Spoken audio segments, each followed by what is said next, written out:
నాకులాగా మీలో ఎంతమందికి పనసకాయ, అదే జాక్ ఫ్రూట్ అంటే ఇష్టం? వామ్మో! ఈ రోజుతో మాత్రం ఆల్మోస్ట్ ఆ పేరంటేనే భయమేసేటట్టు అయిపోయింది. ఎందుకనేది ఈ వీడియోలో మీరు చూస్తారు. ఎక్కడో ఫేస్‌బుక్‌లో చూసా అనమాట. సో అండ్ సో షాప్‌లో దొరుకుతుంది అని జెప్పి. సో గంగాధర్‌ని అడిగితే సరే వెళ్లి తెచ్చుకుందాం అన్నాడు. ఇక్కడ అస్సలు దొరకదనమాట. లైక్ సర్ప్రైజ్ అయ్యాను అదే. నా ఫేవరెట్ ఫ్రూట్ అనమాట పనసకాయ. సో ఇంకా గబగబా అంటే ఎక్సైట్‌మెంట్ ఉంటుంది గదా! అబ్బా! ఇన్ని ఇయర్స్ తర్వాత తింటున్నాం అట్లా.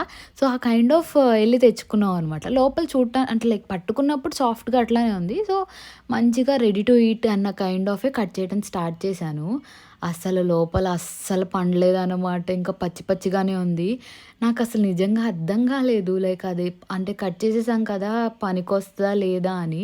మీ ఎవరికైనా తెలిస్తే నాకు కామెంట్ సెక్షన్‌లో చెప్పండి. అట్లా ఉంచితే పండుద్దా? ఆర్ ఎల్స్ ఇంకా కాయ వేస్టేనా అనేది. చాలా డిసప్పాయింటింగ్‌గా అనిపిచ్చింది. ఏం చేస్తాం బ్యాడ్ టైమ్.